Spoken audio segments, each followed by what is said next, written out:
Hello,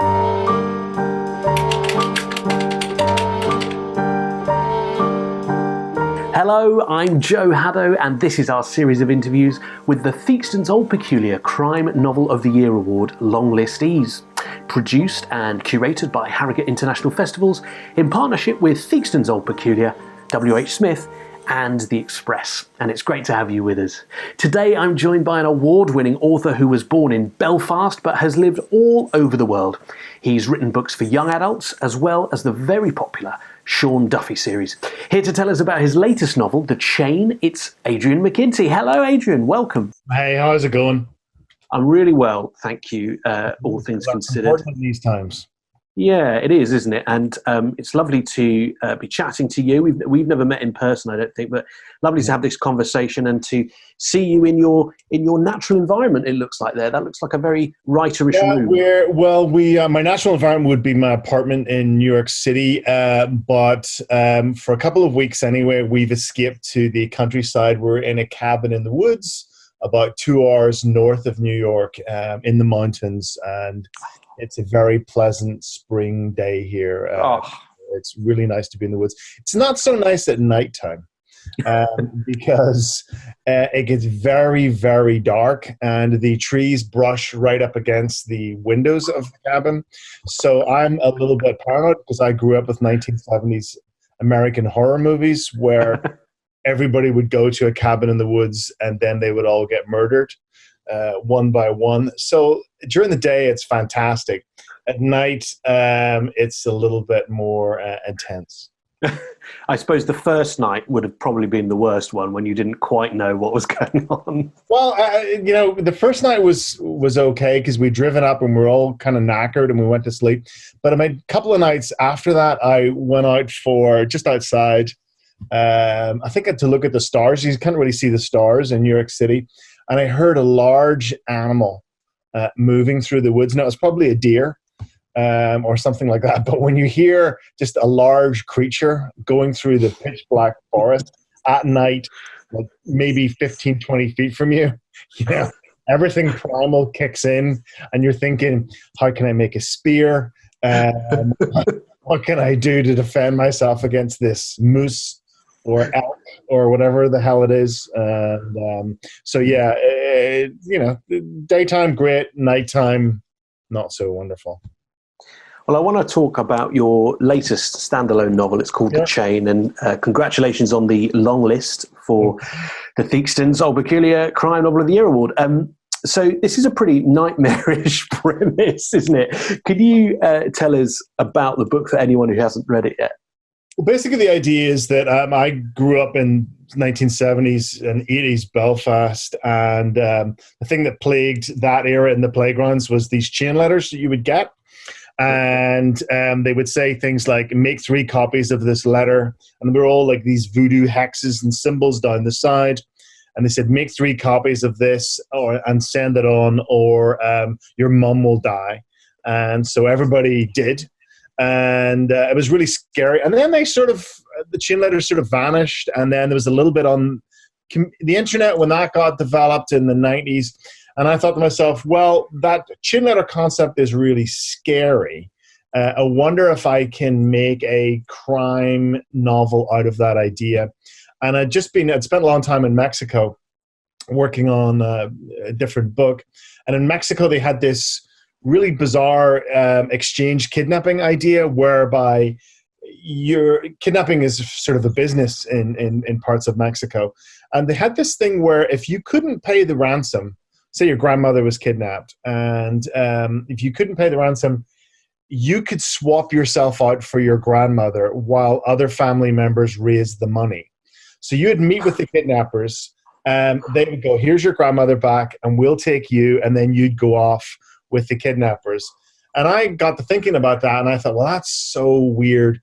What if I could combine those two concepts, the idea of a chain letter and the kidnapping thing, and then it all just clicked into place.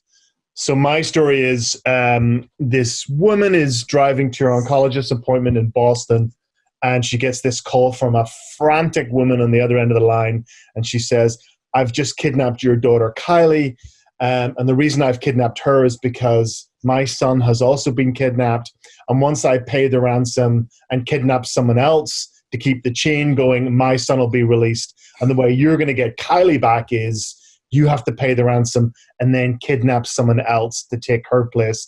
And 2 or 3 days from now, you're going to be making this exact phone call that I'm making to you.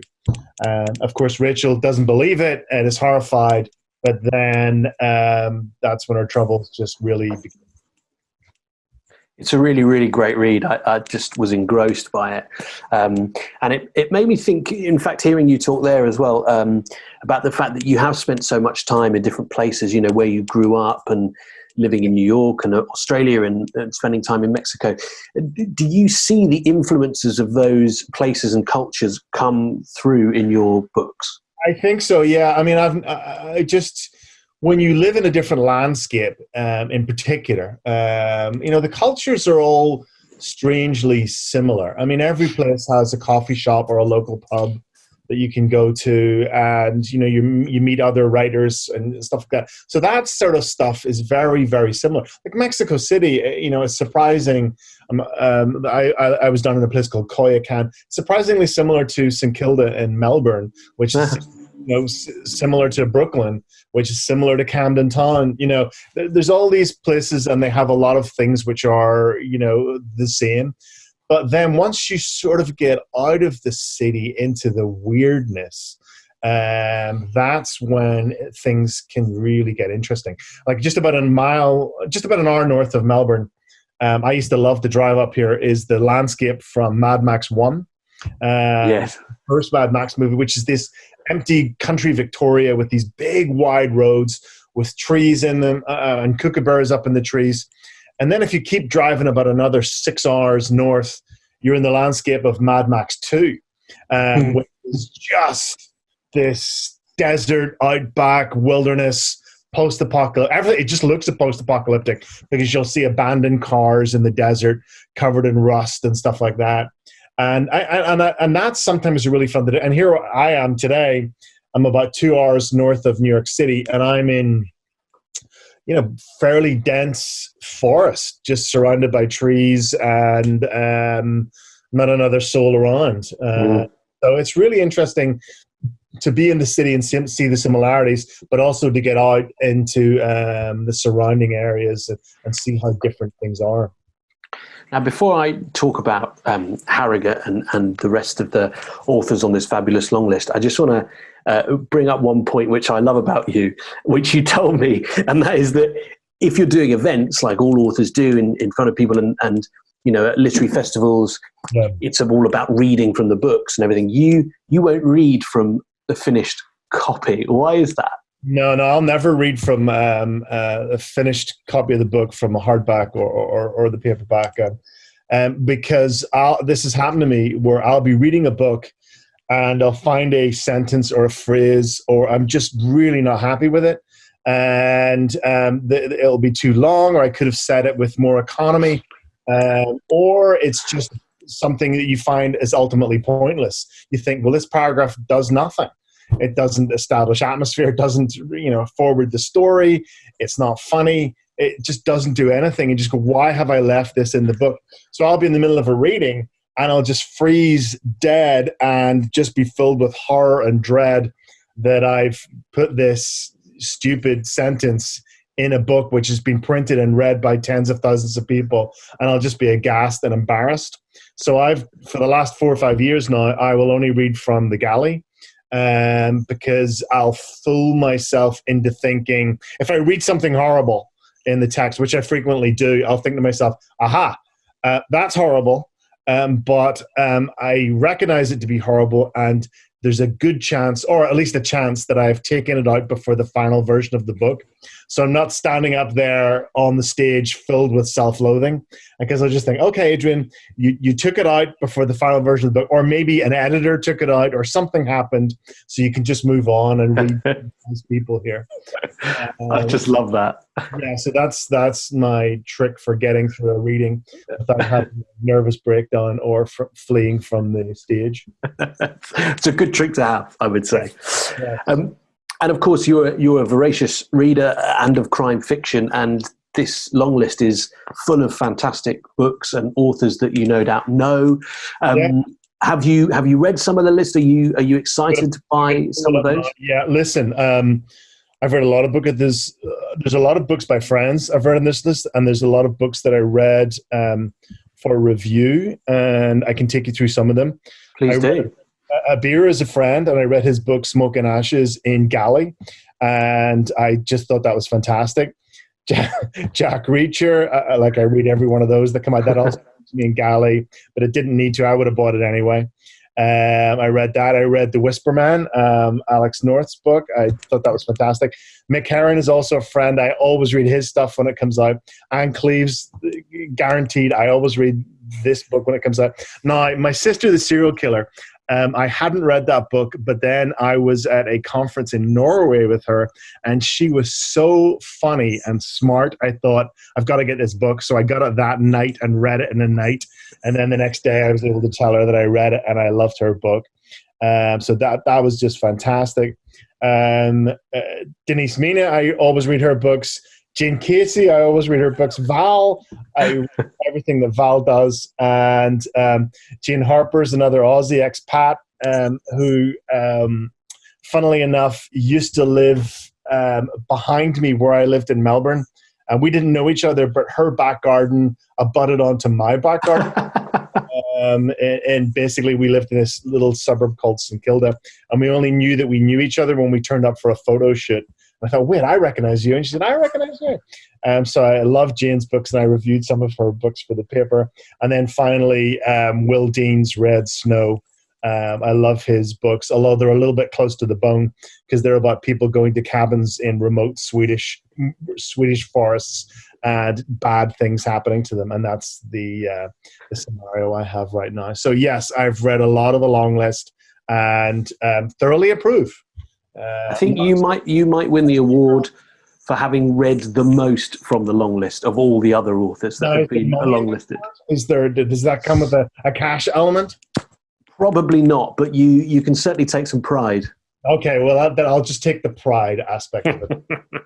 And you were shortlisted for this prize back in 2016. How did it feel to hear you'd been longlisted again for this award? Oh, it's very exciting. I mean, this is my fourth time on the long list, and I was shortlisted in 2016. So, but I've been to the Theakston every year, whether I was longlisted or shortlisted or not, basically every year for the last 8 or 9 years. So it's always good crack. It's always good to get there with your friends. Last year was particularly exciting because my really good mate, Steve Kavanagh, won the big prize, and we ended up having a few beers and trashing that hotel.